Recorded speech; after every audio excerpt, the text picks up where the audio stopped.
da lei hoje para o policial militar, para o policial civil.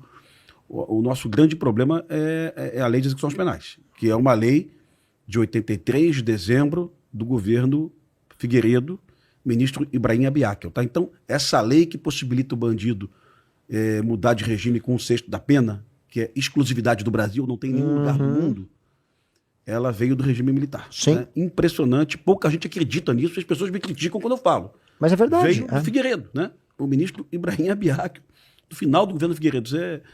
O mundo todo é 2/3 da pena, 1/3 da pena, metade da pena. O Brasil é 1/6. Graças a Deus o Derrite conseguiu mexer nisso aí, até com apoio interessante da Tabata e da Maria do Rosário, né? A Tabata e a Maria do Rosário votaram contra o fim das saidinhas, né? Que era uma vergonha para o Brasil e um problemão para a segurança pública. Cajueiro, mais pergunta, irmão? Tem sim. Aqui no Rio, não sei se o senhor conhece esses detalhes, qualquer número ou esclarecimento que o senhor queira à vontade, nós vivemos uma realidade de guerra em que nós não conseguimos comparar com polícias e fomos comparar com forças armadas, em guerras declaradas. Comparamos com a Primeira Guerra Mundial, Segunda Guerra Mundial, Guerra da Coreia, Guerra do Vietnã, retomada do Kuwait e, mais recentemente, a guerra no Afeganistão. Chegamos a análises, em termos percentuais, de que foi mais arriscado servir aqui no Rio de Janeiro, nos últimos 32 anos, do que em qualquer força armada americana ou a FEB em qualquer dessas guerras. Em termos de percentuais, vou dar alguns, essa documentação que eu entreguei ao senhor mostra isso aí. Além disso, por exemplo, taxa de mortos da PM do Rio de Janeiro, do efetivo de 111.500 homens, 3.987 foram mortos por causas não naturais, o que significa 3,58%. Pegando o maior percentual de mortos dessas guerras das Forças Armadas Americanas, Segunda Guerra Mundial com 2,52%. O nosso percentual é 1,4 vezes maior do que o deles. A pior comparação é a nossa taxa de feridos, 18%, com 0,02% da retomada do Kuwait. Ou seja, são mais de 800 vezes o número do Kuwait. Essa realidade de guerra é muito pouco conhecida. Eu queria saber do senhor o que o senhor vai fazer para reduzir esses números e ainda lembrando de acrescentar outros, né? Esses ferimentos que eu estou falando e essas mortes são visíveis. Ou seja, eu fotografo, eu faço um raio-x, uma tomografia, um ultrassom. Os ferimentos invisíveis que a gente chama são os psicológicos e psiquiátricos, que estão conduzindo, não no Rio de Janeiro, porque aqui a gente tem essas taxas de intensa morte e feridos, mas estão conduzindo o Brasil a uma questão de mais policiais se matando do que morrendo. Exceção a essa guerra que a gente tem aqui no Rio. Eu queria saber do senhor o que o senhor pensa em fazer a respeito disso. Já que o presidente, além de ser presidente, a gente necessita de ter uma figura inspiradora, que a gente possa olhar para cima, me orgulho desse presidente, quero fazer igual a ele, coisa que a gente não tem aí há muito tempo. Eu vou juntar a tua pergunta com um elemento que eu não respondi da pergunta anterior, que eram dos salários dos policiais que são completamente caóticos ao redor do Brasil. Certo? Você desculpa eu juntar, não, mas é que é importante. Mas só faço mais uma ressalva aqui. O Brasil é um país onde um juiz ganha de 11 a 13 vezes mais que um policial. Não existe nenhum país no mundo nem parecido com isso. É o maior obstáculo entre um judiciário e um agente de polícia ostensiva ou agente de polícia judiciária. Isso tem que ser corrigido, viu? Mas com certeza. Sem contar os penduricalhos, né, Pimentel? O penduricalho, eu acho que o Tudino acabou com essa porra agora, né?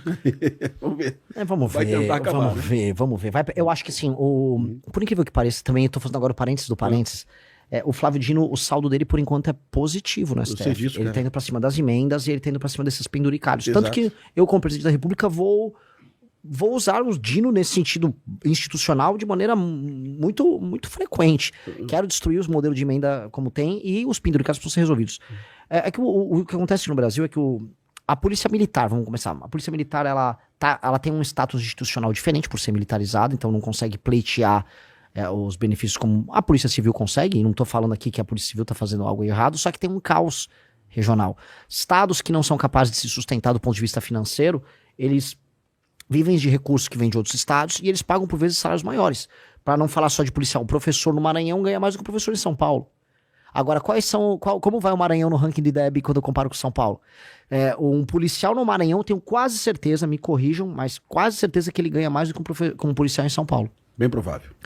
Um policial civil no Pará ganha mais do que um policial civil em regiões mais desenvolvidas. O policial civil do Amapá é o mais bem pago do Brasil hoje. Eu acho isso, desculpa, um absurdo. Sim. É um absurdo, é um desrespeito. Primeiro, os resultados apresentados nessas regiões, em termos de enfrentamento ao crime, são menores. Índice de mortalidade, etc. são... 2. Esses estados não vivem com recursos que são extraídos da própria população por impostos. Isso vem de outros lugares do Brasil. Isso é apenas lobby institucional de um regime oligárquico que empobrece o estado e empobrece o Brasil e que humilha a mesma categoria em outros estados. Isso está acontecendo o tempo todo. Vai ter que normatizar isso. Ainda tem um último ponto. O custo de vida em São Paulo, no Rio, é muito maior do que em Macapá. Sim. Então, o policial é muito mais pobre. Em São Paulo, por exemplo, o governo estadual de São Paulo, já há alguns anos, uns 15, 20 anos, adotou a política de ter muitos policiais e fazer aquele coisa de enxameamento, né, com as motos e tal. Então, eles precisam de muitos policiais com salários mais baixos. Então, o policial em São Paulo ganha muito menos. E aí tem muitos elementos, por exemplo, ele ganha menos, então ele vai morar num bairro mais humilde que é controlado pelo crime.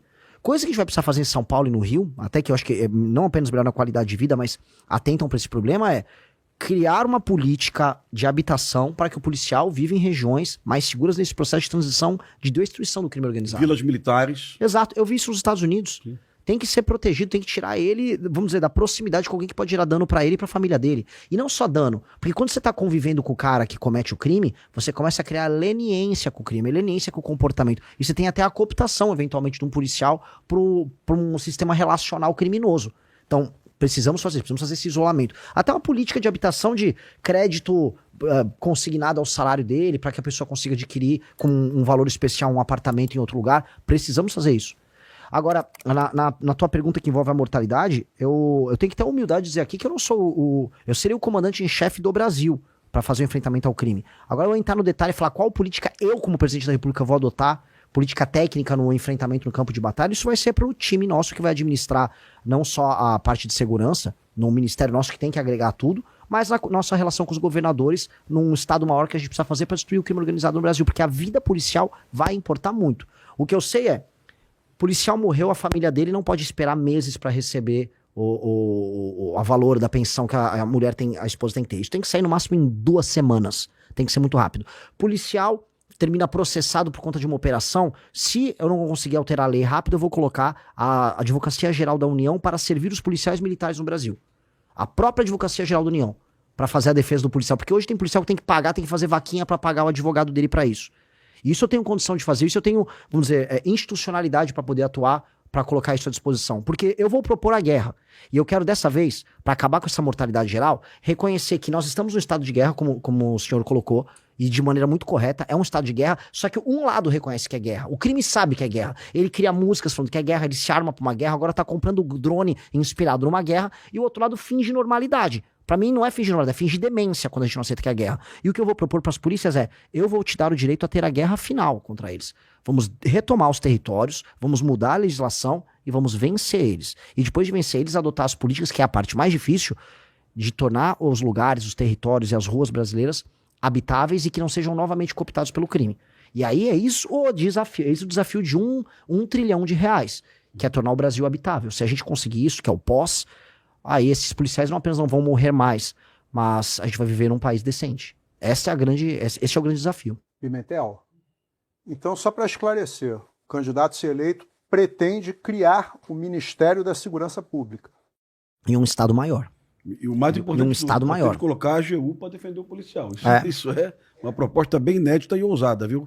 Na hora, eu tenho que botar a AGU na hora por decreto, a AGU vai ter que ajudar os policiais nisso, porque não é possível que no montante de operações que nós vamos precisar fazer, hoje já é assim, eles têm que fazer vaquinha, às vezes pega uma associação e faz vaquinha. Às vezes vende o carro. É assustador, as pessoas não sabem disso, que o policial que te defende, olha só que loucura, ele vai, prende um bandido, aí às vezes o bandido já é solto na hora, ou ele toma um chá de cadeira na delegacia.